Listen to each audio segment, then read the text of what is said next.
러시아의 대문호 도스토옙스키에 관한 일화입니다. 그는 1848년 사회주의 혁명단체 가입을 주동했다는 죄목으로 사형을 당하게 되었습니다. 그의 나이 28살. 영하 50도가 되는 사형장에서 그에게 마지막 주어진 시간은 5분이었습니다. 마음속으로 2분은 유언을 하고 2분은 생활을 정리하고 1분은 자연을 돌아보아야지 하고 마음을 먹는데 갑자기 가족들의 얼굴이 머릿속에 떠올랐어요. 그러는 사이에 2분이 지나가 버렸어요. 이제 남은 3분을 어떻게 써야 할까 생각하는데 그 순간 그런 의문이, 질문이 마음속에 스스로 떠올랐어요. 야, 내가 너한테 28년이라고 하는 시간을 줬는데 너 그 28년은 어떻게 쓴 거야? 그 질문에 대답할 말이 없는 것이었어요. 그 순간 앞이 캄캄해졌습니다. 내가 이렇게 짧은 생을 마감할 줄 알았더라면 시간을 좀 더 아껴 쓰고 가치 있는 삶을 살 걸. 좀 더 사랑하고 살 걸. 그리고 잠시 있다 없어질 짧은 목숨을 위하여 살지 말고 영원히 있는 삶을 살 걸. 다시 한번 살 수만 있다면 잘 살 수 있을 텐데 다시 한 번만 살 수 있다면 이렇게 살지 않고 더 멋지게 살 수 있을 텐데 다시 한 번만 살 수 있다면 얼마나 좋을까. 그런 생각을 하면서 그의 눈에서는 뜨거운 눈물이 흘러내렸습니다. 드디어 실탄을 장전하는 금속성 소리가 들려왔습니다. 그때 갑자기 먼 곳에서부터 말을 탄 한 명의 병사가 흰 깃발을 흔들면서 달려오고 있었습니다. 황제의 특별 사명령이요, 사형을 멈추시오. 그 순간 그를 향하여 총을 겨누고 있던 총이 던져지고 그는 극적으로 살았습니다. 그는 죽음을 면했고 그 후 10년의 유형 기간을 마치고 1859년 모스크바로 돌아갔습니다. 그리고 그는 남은 평생을 사형당할 뻔한 그 순간을 기억하면서 잘 살아야지. 이렇게 살면 안 되지. 시시하게 살지 말아야지. 시간이 얼마나 소중한지, 나에게 남아있는 시간이 얼마나 소중한지를 생각하면서 영혼의 문제에 심취하며 작품 활동에 최선을 다했습니다. 그 결과 죄와 벌, 백치, 악령, 까라마조프가의 형제들이라고 하는 불후의 명작을 남기는 위대한 문학가가 될 수 있었습니다. 그렇습니다. 우리 모두는 누가 뭐래도 단 한 번의 인생을 살고 있습니다. 그 중에서도 어떤 이는 10년을, 어떤 이는 30년을, 어떤 이는 50년을, 어떤 이는 70년을 이미 살았습니다. 이제 남은 삶은 10년이 될지 20년이 될지 아니면 1년이 될지 아무도 모릅니다. 여러분은 남은 삶을 어떻게 보내시겠습니까? 여러분은 어떻게 살아오셨습니까? 사람은 어떤 목표를 가지고 어떤 자세로 살아가느냐에 따라서 그 사람의 삶의 질이 달라지고 그 사람의 이후의 삶의 결과가 달라집니다. 오늘 본문은 예수님께서 친히 하신 말씀입니다. 예수님은 네 종류의 땅의 이야기에 대해서 말씀하고 있습니다. 이 비유는 동일한 말씀을 듣고도 동일한 환경에서 전혀 다른 결과물을 내는 우리의 마음, 우리의 상태를 나타냅니다. 사도 바울은 고린도전서 3장 9절에서 우리는 하나님의 밭이라고 이야기합니다. 우리 같이 읽습니다. 우리는 하나님의 동역자들이요 너희는 하나님의 밭이요 하나님의 집이니라. 자, 우리가 하나님의 밭이라고 한다면 오늘 말씀을 통해서 나는 어떤 밭으로 살아왔는지, 앞으로 어떤 밭으로 살아갈 것인지를 점검해 보시고 결단하는 은혜가 있기를 주의 이름으로 축복합니다. 땅은요, 한 번 나쁜 땅이라고 해서 계속 나쁜 땅이 아니고 한 번 좋은 땅이라고 해서 계속 좋은 땅은 아니더라고 하는 사실을 전제로 하고 말씀을 시작합니다. 지금 내가 나쁜 땅이라고 해도 좋은 땅이 될 수도 있고, 내가 지금 좋은 땅이라고 해도 나쁜 땅이 될 수도 있습니다. 사람은 가변적이기 때문입니다. 얼마든지 변할 수 있습니다. 자, 오늘 예수님께서 하시는 그 네 종류의 땅의 이야기를 들어가 보면 농부가 씨를 뿌리는데 어떤 씨앗은 길가에 떨어지고 어떤 씨앗은 흙이 얇게 덮인 돌밭에 떨어지고 어떤 씨앗은 가시떨기에 떨어지고 어떤 씨앗은 좋은 땅에 떨어지더라는 것입니다. 우리나라 정서로 생각하면 이해가 되지 않습니다. 농부가 어떻게 그 귀한 씨앗을 길가에다 던져버리고 돌밭에 가시덤불에 씨앗을 뿌리겠습니까? 그런데 그 당시 예수님 당시 팔레스틴에서는 자루에다가 씨앗을 담고 구멍을 몇 개 숭숭 낸 다음에 쭉 그냥 걸어가는 거예요. 우리나라는 씨 뿌리기 전에 이제 그 굳은 땅을 갈아엎고 돌을 골라내고 또 씨앗이 자라기에 부적절한 여러 가지 장애물이 있으면 다 걸러낸 다음에 줄을 세우고 그리고 고랑을 만든 다음에 씨를 뿌립니다. 그런데 그 예수님 당시에 그 나라에서는 자루에다가 씨를 담아서 구멍을 뚫고 걸어가니까 때로는 바람에 날려서 길에도 떨어지고 또 흙이 있긴 하지만 그 안에 돌이 있는 그런 얇은 흙에 떨어진 씨앗도 있고 또 더러는 가시덤불에 떨어지기도 하더라고 하는 것입니다. 그런데 그렇게 떨어진 씨앗이 자라는 과정에서 전혀 다른 양상으로 성장하게 되더라고 하는 것입니다. 그럼 네 종류의 떨어진 씨앗이 어떻게 성장하는지 예수님의 말씀을 살펴봅니다. 첫째는 길가와 같은 밭입니다. 길가와 같은 마음. 본문에서 예수님은 길가에 떨어진 씨앗은 새들이 즉시 와서 먹는다고 했습니다. 4절 말씀 같이 읽어봐요. 시작. 뿌릴새 덜어는 길가에 떨어짐에 새들이 와서 먹어버렸고. 그렇죠. 길가에 떨어졌으니까 새들이 오직 쪼아 먹겠어요? 그러니까 씨앗은 분명히 뿌렸는데 순식간에 씨앗이 없어져 버리는 거예요. 요즘으로 말하면 길가에 떨어진 씨앗은 자동차가 와서 뭉개고 지나가면 발아할 수 없습니다. 생명의 말씀을 우리가 잘 듣는데 듣기는 하는데 듣지도 않고 믿지도 않고 그렇게 살지도 않는 것이 길가와 같은 마음이에요. 여러분 귀가 왜 둘 있는 줄 아십니까? 잘 들으라고 귀가 둘 있는 거예요. 한 귀로 듣고 한 귀로 흘르라고 둘 있는 거예요. 여러분 어느 쪽이세요? 1번은 귀가 둘 있는 이유는 잘 들으라고 한다. 2번은 한 귀로 듣고 한 귀로 흘리라고 두 개 있다. 1번, 2번. 잘 안 들려요. 1번, 2번? 당연히 2번이죠. 그런가요? 한 귀로 듣고 한 귀로. 이게 길가와 같은 마음인가요? 목사님, 하나님 말씀을 어떻게 다 지켜요? 한 귀로 듣고 한 귀로 흘리라고 귀가 두 개 있는 거잖아요. 이게 길가와 같은 마음이에요. 여러분 어떠세요? 여러분 한 귀로 듣고 한 귀로 흘리는, 그래서 하나님에 대한 말씀에 대한 사모함도 없고 갈급함도 없고 그 말씀대로 살 의지도 없는 사람, 놀랍게도 구원도 없고 축복도 없습니다.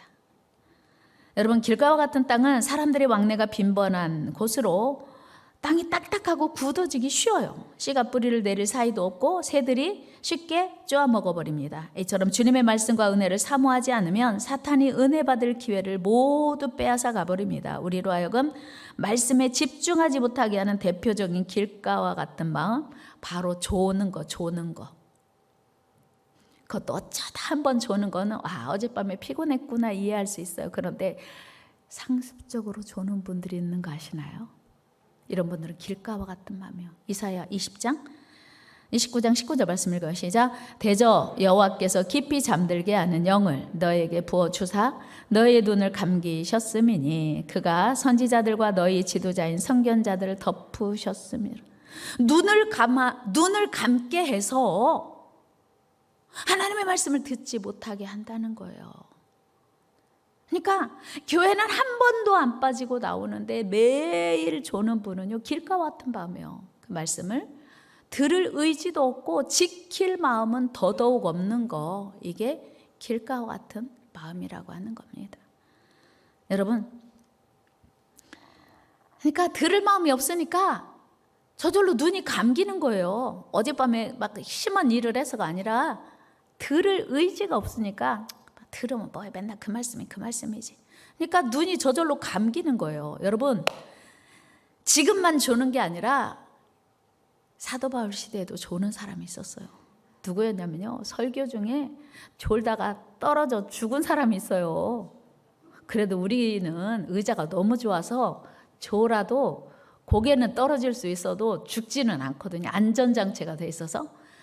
사도 바울 시대는요, 졸다 떨어져 죽은 사람이 있어요. 누구 이름이? 한번 사도행전 20장으로 가봅니다. 시작. 유두고라 하는 청년이 창에 걸터 앉아 있다가 깊이 졸더니 바울이 강론하기를 더 오래 하매 졸음을 이기지 못하여 3층에서 떨어지거늘 일으켜보니 죽었는지라. 3층에서 떨어졌으니 죽을 만도 하죠. 다행히 하나님의 긍휼을 입어서 사도 바울이 유두고를 살렸어요. 안 그랬으면요, 말씀 듣다 설교 듣다가 떨어져 죽을 뻔했어요. 아니, 죽었죠. 졸다가 하마터면 생명 끝날 뻔했습니다. 우리 옆 사람에게 인사해. 졸지 맙시다. 졸지 맙시다. 조는 건요, 길가와 같은 마음이에요. 누가 누구에게 뭐라고 할 필요가 없어요. 스스로 생각해, 내 믿음은 길가와 같은 신앙이구나 생각하면 맞습니다. 싹도 나지 않고요, 길가와 같은 마음은 바로 새가 쪼아먹으니까 싹도 나지 않고 열매는 더더욱 없는 것입니다. 씨앗만 버리는 거예요. 아까운 씨앗만. 이런 사람들을 히브리 기자는 마음이 완고하고 강팍한 상태라고 말하죠. 히브리 4장 7절 읽어요. 시작. 오랜 후에 다윗의 글에 다시 어느 날을 정하여 오늘이라고 미리 이같이 일렀으되 오늘 너희가 그의 음성을 듣거든 너희 마음을 완고하게 하지 말라 하였나니. 마음을 강팍하게. 개역성경에는 마음을 강팍하게 하지 말래요. 그러니까 교회 나오기는 하는데 마음이 강팍하면요, 그 말씀이 들리지도 않고 믿어지지도 않고 살기는 더더욱 어렵다고 하는 거예요. 왜 그러면 우리가 하나님을 믿어도 마음이 단단해지고 길가에 같은 마음으로 강팍해질까요? 그것은 순종하기 싫어서요. 믿음이 없으니까 순종하기 싫은 거예요. 여러분, 출애굽한 1세대 이스라엘 백성들이요, 가나안 땅에 들어가서 하나님만 섬기는 백성으로 이제 하나님이 언약 백성을 삼으시고 출애굽시키셨습니다. 그런데 그들이 원망하고 불평하고 하나님 말씀대로 불순종하다가 40년을 광야에서 방황했어요. 그러다가 하나님을 신뢰하지 못하고 원망 불평하다 광야에서 다 죽었어요. 참으로 안타까운 일이죠. 여러분, 우리가 하나님께 순종하지 않고 내 뜻대로 살다 보면 나도 모르게 세상 풍조가 내 안에 들어와요. 그래서 하나님의 뜻이 마음에 싹도 내지 못할 정도로 불신앙이 자리하게 됩니다. 그래서 우리는 진리이신 하나님의 말씀을 적극적으로 순종하고 수용해야 합니다. 그래서 언제 어느 때라도 하나님의 말씀을 기쁨으로 받고 내 취향과 맞지 않는 말씀이라도 하나님의 말씀이니 오늘 하나님이 내게 주시는 말씀으로 듣고 믿고 순종할 수 있는 부드러운 밭이 되어야 돼요. 우리 부드러운 밭이 되기를 축복합니다. 길가와 같은 마음 오늘 다 버립시다. 두 번째는 돌밭에 뿌려진 씨앗이에요. 돌밭과 같은 마음. 예수님은 5절 6절에서 흙이 얇은 돌밭에 떨어진 씨앗에 대하여 말씀합니다. 돌밭에 떨어진 씨앗은 싹이 바로 나오는데 바로 죽어요. 보세요. 덜어는 흙이 얕은 돌밭에 떨어짐에 흙이 깊지 아니하므로 곧 싹이 나오나 해가 돋은 후에 타서 뿌리가 없으므로 말랐고 그 이후로 죽는 거예요. 이스라엘의 땅들은 그 속이 두꺼운 석회암으로 이루어진 곳이 많습니다. 그래서 석회암 위에 돌이 위에 흙이 얇게 덮여 있어요. 그러니까 농부가 씨앗을 뿌릴 때 그 얇은 돌 위에 흙 위에 떨어집니다. 그래서 싹이 나는데 뿌리가 내릴 수 없어서 바로 타져서 말라 죽는 상태가 돌밭에 뿌려진 씨앗인 겁니다. 이런 돌밭에 뿌려진 씨앗은 바로 우리로 인해서 그 땅의 온기로 인해서 씨앗의 싹은 나지만 뿌리를 내릴 수 없기 때문에 해가 돋으면 바로 말라 죽습니다. 그렇다면 이처럼 돌밭에 뿌려진 것과 같은 신앙생활은 무엇을 의미할까요? 그거는 감정으로 신앙생활하는 거예요. 다 같이 돌밭에 뿌려졌다는 것은 감정으로 신앙생활하는 것입니다. 부흥회하고 또 뭐 기도원에 가고 이러면요 막 성령 충만 혼자 한 것처럼 막 찬양할 때는 막 엄청 뜨겁게 찬양하고 막 혼자 은혜 충만한 것처럼 하다가 말씀 시작하면 그때서부터 이제 잠상에 들어가는 거. 이게 돌밭에 뿌려진 씨앗이에요. 작은 시험만 있어도, 작은 시련만 있어도, 작은 어려움만 있어도 언제 내가 하나님을 믿었냐, 내가 언제 하나님을 사랑했는가 하고 바로 돌아서는, 바로 하나님을 멀리하는, 바로 시험에 빠지는 그런 상태. 누가 조그만 소리만 해도 바로 하나님 믿는 걸 포기하는 그런 신앙이 겉으로 보기에는 괜찮은 것 같은데 돌밭에 뿌려진 씨앗이라고 하는 거예요. 그래서 조속으로 신앙의 상태가 변하는 거예요. 물론 우리 신앙 상태가 내가 기분도 좋고 컨디션도 좋으면 기도도 잘 되고 찬양도 잘 되고 믿음이 더 설 수 있어요. 그러나 우리 신앙은 의지적이고 이성적으로 또 감정적으로 함께 복합적으로 우리가 신앙생활을 전인격적으로 우리가 신앙생활을 하는 것이 필요합니다. 그래서 우리의 신앙의 근거를 우리의 감정에 두면 안 됩니다. 그래서 기분 나빠도 예배는 오야 되는 거예요. 어떤 사람은요, 나 오늘 기분 나빠? 교회 안 가. 이건 돌밭에 뿌려진 씨앗이에요. 나 오늘 컨디션이 안 좋으면 쉴 수 있어요. 그러나 기분이 안 좋아, 몸 상태가 안 좋으면 쉴 수 있지만 기분이 나빠서 교회 안 가. 이건 영락없이 돌밭에 뿌려진 씨앗인 거예요. 그래서 사도 바울은 로마서 5장 3절에서 진정한 성도의 모습을 이렇게 말하고 있어요. 같이 읽어요. 다만 이뿐 아니라 우리가 환난 중에도 즐거워하나니 이는 환난은 인내를. 그러니까 내가 시련이 오고 환난이 오고 고난이 오고 고통이 와도 즐거워하고 여전히 하나님을 기쁘게 섬길 수 있는 이 모습이 이제 하나님이 원하시는 좋은 신앙생활의 모습이라는 거예요. 사랑하는 여러분, 성령 충만하다가 갑자기 어떤 사건 때문에 얼굴에 근심 걱정 가득한 모습으로 변한다면 신앙의 뿌리가 얕은 거예요. 그러므로 우리는 감정이 어떻든지 간에 하나님 말씀의 뿌리를 깊게 내리는 지혜로운 성도가 되어야 합니다. 골로새서 2장 6절 7절 말씀 읽어요. 시작. 그러므로 너희가 그리스도 예수를 주로 받았으니 그 안에서 행하되 그 안에서 뿌리를 박으며 세움을 받아 교훈을 받은 대로 믿음에 굳게 서서 감사함을 넘치게 하라. 환경이 상관없는 거예요. 내 기분과 상관없는 거예요. 여전히 하나님을 사랑하고 여전히 하나님을 섬기는 자세, 이것이 하나님이 원하시는 모습인 거예요. 세 번째, 우리 인사하고 갑시다. 우리 감정에 휘둘리지 맙시다. 기분에 휘둘리지 맙시다. 그거는 돌 위에 뿌려진 씨앗입니다. 세 번째는 가시덤불에 뿌려진 씨앗입니다. 가시덤불과 같은 마음. 오늘 본문 7절에서 가시떨기에 떨어진 씨앗에 관한 이야기하고 있습니다. 같이 읽어요. 더러는 가시떨기 위에 떨어짐에 가시가 자라서 기운을 막았고. 여러분, 가시떨기는요, 팔레스틴에서 사시사철 볼 수 있는 잡초입니다. 그 종류도 2,000여 가지나 된다고 해요. 200여 가지 참. 그런데 가시떨기는요, 산에도 있고 들에도 있고 어디서나 볼 수 있는 잡초인 거예요. 무성하게서. 그래서 햇빛도 받고 이 잡초가 식물이 자라는 것을 아주 적극적으로 방해합니다. 그래서 모세가 하나님의 부르심을 받을 때도 산에 난 가시떨기에 붙은 불을 보고 하나님의 부르심을 받았습니다. 우리 출애굽기 3장 2절 말씀 읽어요. 시작. 여호와의 사자가 떨기나무 가운데로부터 나오는 불꽃 안에서 그에게 나타나시니라.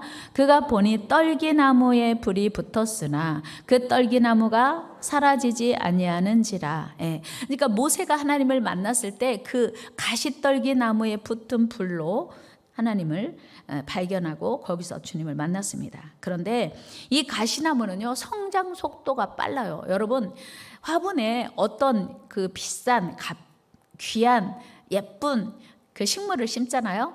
그러면요, 거기에 그 식물이 자라는 속도보다 잡초가 떨어지면 더 빨리 자라요. 그리고 뽑아도 또 나요. 그런 것처럼 가시나무는요, 다른 식물에 비해서 성장 속도가 빠르고 햇볕도 가릴 뿐만 아니라 가시가 많아서 식물이 자라는데 방해를 합니다. 그래서 이제 결실도 못하고요, 가시떨기는 신앙의 성장을 방해하는 세속주의로 비유가 되는데, 누가복음 8장에서 이렇게 이야기합니다. 시작. 가시떨기에 떨어졌다는 것은 말씀을 들은 자이나 지내는 중 이 생에 염려와 재물과 향락의 기운이 막혀 온전히 결실하지 못하는 자. 놀러 가는 것 때문에 주일 제대로 못 지고 신앙생활 못하는 사람은요, 가시떨기 같은 마음인 거예요. 아유, 하루씩 쉬고 놀러도 가야지. 어떻게 맨날 주일을 지켜? 놀러 가는 것뿐만 아니라 세상 사업상 어쩌다 한 번은 그럴 수 있지만, 주일을 제대로 못 지키면서 사업 때문에 볼 일이 있다고 늘 주일을 못 지키는 것도, 이거는 가시떨기와 같은 마음이기 때문임을 우리는 확인할 수 있습니다. 요한복음 6장에 보면 이런 사람들이 등장합니다. 주님께서 오병이어의 기적을 베푸시고 수많은 사람들이 예수님을 따라왔어요. 예수님 뭐라고 말씀하시냐면, 너희가 나를 찾는 것은 영생의 말씀, 하나님을 믿고 싶어서가 아니고 떡을 먹고 배부른 까닭이라. 그러면서 썩는 양식을 위하여 일하지 말고 영생하도록 있는 양식을 위하라 말씀하세요. 그랬더니 거기 있는 사람들이 다 도망갔어요. 우리 말씀 한번 읽어봅시다. 그때부터 그의 제자 중에서 많은 사람이 떠나가고 다시 그와 함께 다니지 아니하더라. 그러니까 오병이어로 5,000명을 먹였어요. 그러니까 예수님만 따라다니면 절대로 굶지 않겠잖아요. 그러니까 이런 기가 막힌 일이 어디가 있어. 그리고 이제 예수님을 따르기 시작했어요. 그랬더니 예수님이 육신의 양식, 썩는 양식을 위하여 일하지 말라 하니까 실망해가지고 다 도망가 버린 거예요. 여러분, 우리 주변에도 이런 사람들이 없을까요? 영원한 진리와 생명보다는 세상의 축복과 부를 얻으려고 주님을 쫓는 이들 많습니다. 사업상 교회 다니고, 그래서 한 가족이 같은 교회 다니는 게 아니라 여러 교회를 다니는 거예요. 의도적으로. 그런 사람들은요, 그거는 가시떨기와 같은 마음인 거죠. 이런 사람들은 그 시험에도 잘 들고요, 그 목적이 이루어지지 않으면 또 신앙생활을 포기하기도 합니다. 사탄의 공격도 잘 받고요. 그래서 사도 바울은 디모데에게 이런 권면을 합니다. 우리 같이 말씀 읽어봅니다. 돈을 사랑함이 일만하게 뿌리가 되나니 이것을 탐내는 자들은 미혹을 받아 믿음에서 떠나 많은 근심으로써 자기를 찔렀도다. 겉보기에는 제법 신앙생활 잘하는 것 같아요. 그런데 하나님보다 세상을 더 사랑하는 것, 하나님보다 물질을 더 사랑하는 것. 여러분, 물질을 사랑해야 돼요. 물질이 없으면요, 살 수가 없어요. 자본주의 세상에서 나라에서 기본적으로 밥을 주고 쌀을 주거나 하여튼 책임져 주는 게 아니기 때문에 기본적으로 재정 능력이 있어야 되고요. 재정이 필요합니다. 여러분, 하나님도 재정에 대단히 관심이 많아요. 하나님 돈을 얼마나 좋아하시는지 몰라요. 여러분, 성경에 두려워하지 말라는 말씀이 참 많이 기록되어 있어요. 얼마나 있을까요? 몇 번이나? 두려워하지 말라는 말씀이 어떤 분은 365번 기록되어 있다고 말해요. 그러니까 매일매일 하나님은 우리에게 두려워하지 말라 말씀하세요. 믿음에 대한 이야기, 뭐 인내에 대한 이야기, 소망에 대한 이야기, 성경에 참 많이 써 있죠. 근데 성경에 가장 많이 기록된 말씀이 뭐냐면 돈에 대한 얘기라는 거 아세요? 어떤 분이 세어봤더니 무려 2000번 정도 돈에 대한 이야기 써 있대요. 왜 그럴까요? 우리가 돈을 좋아하니까? 그것도 맞아요. 돈 없이 살 수 없으니까? 그것도 맞아요. 그런데 그렇게 하나님이 좋아하시고 관심 갖는 돈, 2000번이나 기록할 만큼 돈을 소중히 여기는 하나님께서 우리에게 원하시는 거 뭐예요? 돈 관심, 무관심하라는 게 아니고 우선순위의 문제예요. 돈보다 하나님을 더 사랑하는가? 하나님보다 돈을 더 사랑하는가? 이런 얘기인 거예요. 돈이 필요 없다? 돈 없어도 산다 이 얘기 아니고, 여러분 부자 되세요. 그런데 돈보다 하나님을 더 사랑하시기를 축복합니다. 하나님께서 우리에게 원하시는 거고요. 말씀하시는 거예요. 하나님께서는 너희는 먼저 그의 나라와 그의 의를 구하라. 너희는 무엇을 먹을까 마실까 입을까 염려하지 말라. 이 모든 것이 너희에게 있어야 할 줄 이미 아시느니라. 들의 백합화가 어떻게 자라는가 보라. 수고도 아니하고 염려도 아니하는데 아름답게 하나님이 먹이시고 입히신다. 너희는 이것들보다 귀하지 아니하냐? 그래서 너희는 먼저 그의 나라와 그의 의를 구하라. 그리하면 이 모든 것을 다 너희에게 더 하시리라 말씀하세요. 약속하세요. 중요한 건 우선순위 문제고, 하나님보다 돈을 더 사랑하는 것은 하나님이 기뻐하시지 않는다. 우상숭배라고 말씀하시는 거예요. 그런데 많은 사람들이요, 돈 때문에 하나님을 못 믿고요, 돈 때문에 믿다가 하나님 떠나고요, 돈 때문에 혹시라도 손해 볼까 봐 타락하거나 배교합니다. 여러분, 우리는 영원한 생명과 하나님 나라를 인생의 목표로 정해야 돼요. 인생의 목표가 돈이 되면 안 됩니다. 같이 해요. 우리 인생의 목표는 하나님 나라입니다. 영원히 사는 것입니다. 그런데 인생의 목표가 돈인 사람이 하나님을 믿잖아요. 그리고 그 목표가 바뀌지 않잖아요. 반드시 믿음에서 떠나게 되어 있습니다. 우리가 세속적인 것에 마음을 두면 결국 그 마음이 가시떨기와 같아서 이제 하나님의 은혜도 축복도 받지 못한다고 예레미야 선지자는 분명히 말씀하고 있어요. 같이 읽어요. 시작. 여호와께서 이와 같이 말씀하시느니라. 무릇 사람을 믿으며 육신으로 그의 힘을 삼고 마음이 여호와에게서 떠난 그 사람은 저주를 받을 것이라. 그는 사막의 떨기나무 같아서 좋은 일에 오는 것을 보지 못하고 광야 간주한 곳 건건한 땅 사람이 살지 않는 땅에 살리라. 아멘. 보세요. 마음이 중요한 거예요. 마음이 하나님을 떠나 있는가, 마음이 하나님께 고정되어 있는가가 그렇게 중요하다는 사실이에요. 여러분, 마음이 하나님께 고정되기를 축복합니다. 자, 그러면 오늘 4가지 마음 중에서 마지막 좋은 땅이에요. 여러분 지금 점검하시면서 난 길가와 같은데? 난 돌밭이야. 나는 가시떨기야.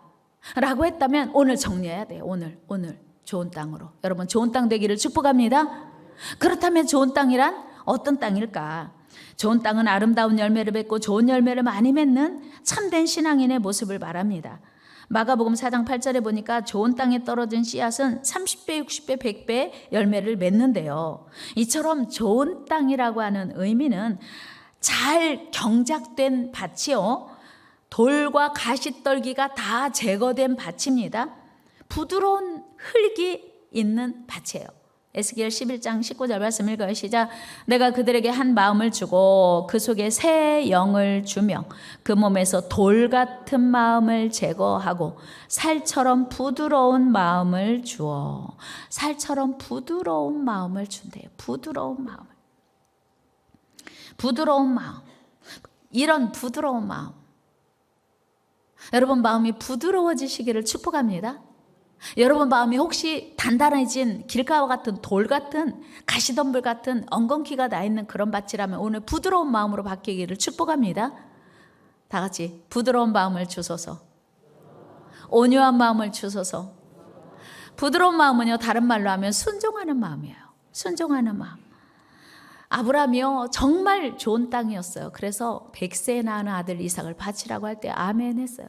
하나님은 그 믿음도 보시고 아들 도로 주셨지요. 기쁘게 순종하는 마음, 이것이 좋은 땅, 부드러운 마음입니다. 좋은 땅이란 주님의 징계와 연단을 감사함으로 받는 성숙한 성도입니다. 누가복음 8장 15절에 보면 좋은 땅에 있다고 하는 건 착하고 좋은 마음으로 말씀을 듣고 인내로 결실하는 거래. 읽어볼까요? 좋은 땅에 있다는 것은 착하고 좋은 마음으로 말씀을 듣고 지키어 인내로 결실하는 자니라. 아멘. 여러분, 팔레스틴의 식물은요, 유난히 뿌리가 깊대요. 팔레스틴은 사막지대고요, 비가 없어요. 그러니까 이슬람방울도 귀중한데 식물이 자라기 얼마나 열악한 환경이에요. 그러니까 식물이 자기 키보다 8배나 더 뿌리를 깊게 내린대요. 그러니까 먼 곳에 있는 지하수까지 뿌리를 점점 넓혀서 수분을 흡수하기 위한 자기 생존 전략이죠. 여러분, 그 뿌리가 바로 우리 성도들의 인내를 의미합니다. 인내는 믿음의 또 다른 이름이에요. 같이 해볼까요? 인내는 믿음의 또 다른 이름이다. 믿습니까?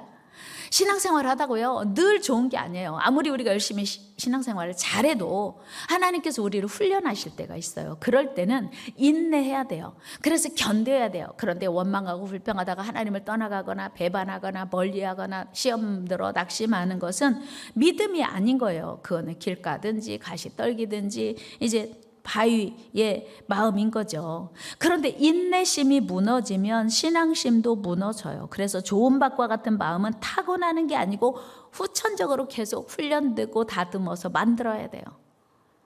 같이 해볼까요? 좋은 땅은 타고나는 게 아니고 훈련되어지는 거다. 다듬어지는 거다. 믿습니까?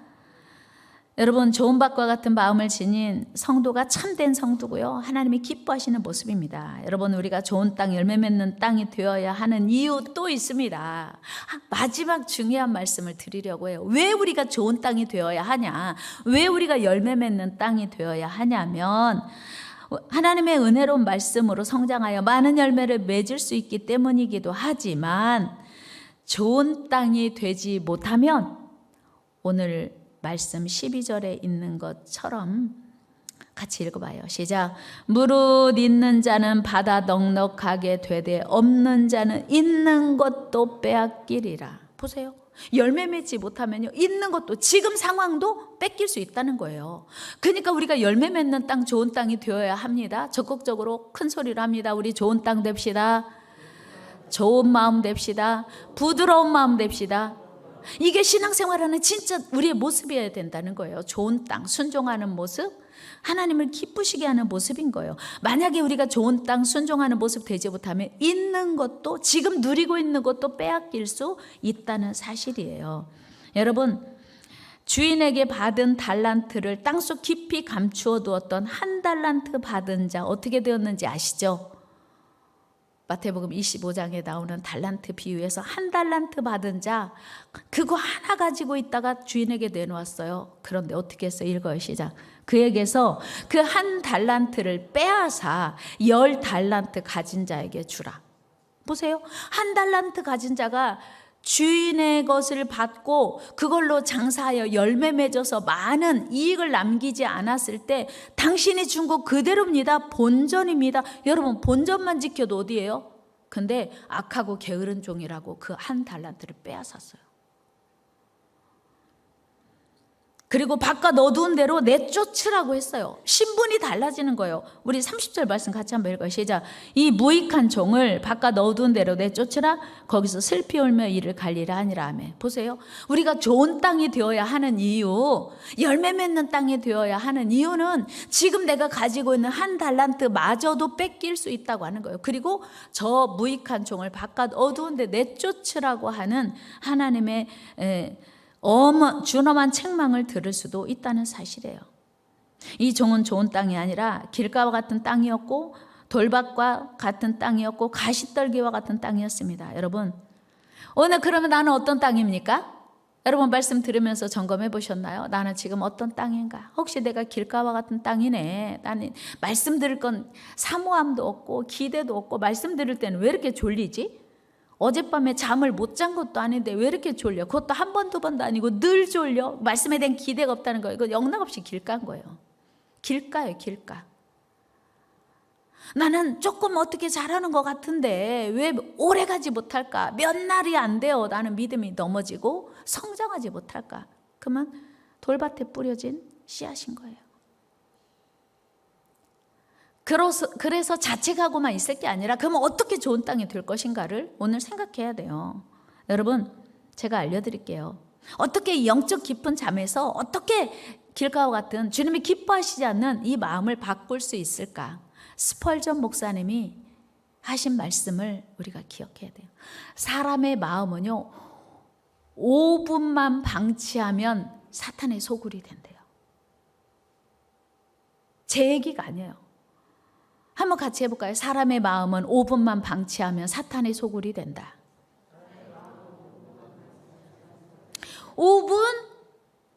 5분 동안 넋놓고 텔레비 볼 때가 얼마나 많아요. 5분 동안 염려 근심 걱정하면서 하나님이 돌아가신 것처럼 슬퍼하고 걱정하고 근심할 때가 얼마나 많아요. 5분이 아니라 50분 아니라 5일 아니 50일도 하나님이 없는 것처럼, 내가 하나님 안 믿는 것처럼, 안 믿는 사람들처럼 세상에 빠져 살 때가 얼마나 많습니까?